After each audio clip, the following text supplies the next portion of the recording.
This morning we've been talking about Bob Woodward's brand new book. It is called Obama's Wars. It comes out on Monday. We are getting some details from the Washington Post and the New York Times as well.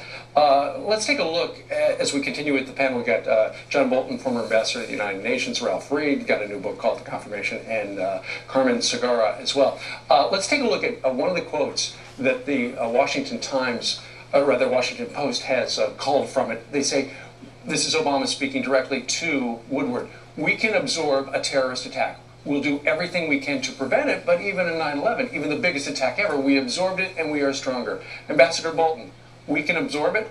Well, I think that may be the most outrageous thing that's been reported about this book. How can an American president say that as if he's a detached observer and doesn't care about Americans dying?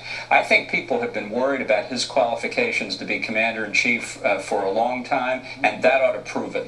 Ralph, apparently the president brought all the advisors in, and he'd been asking, get me an exit strategy. Get me an exit. I got to get out of Afghanistan. And in fact, he said, quote, I have 2 years on this with the public on this. I want an exit strategy. I can't lose the whole Democratic Party. And then he handed out to his advisors, the military advisors, okay, this is my plan.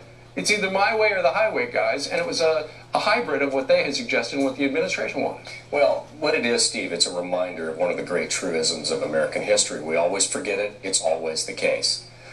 Presidential candidates run primarily on domestic policy. That's what Obama did. Right. But their presidencies are always defined by how they handle military and foreign policy crises. Good point. Kennedy, Vietnam and Cuban Missile Crisis. Johnson, Vietnam. Obviously Reagan, the Cold War, and you can go on and on. And what we have here is a president who was totally unprepared. You know, I opened the confirmation with a president of the United States on his first day in the Oval Office being told by the CIA that Iran has a nuclear weapon. Right. And then there's fighting about how to deal with it. What you have here, Steve, in a non-fictional world, is an administration in disarray.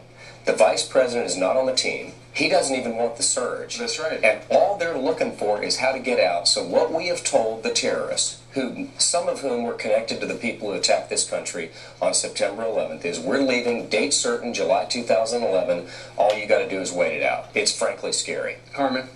Look, Bob Woodward, is documenting history at the end of the day. I mean, his first book about the Bush administration was about how we rushed into war unprepared, and this book is about how we don't know how to get out.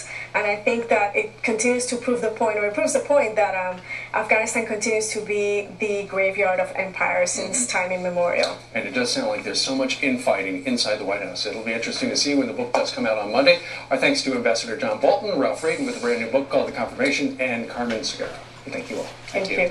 Meanwhile, straight ahead, a teacher fired for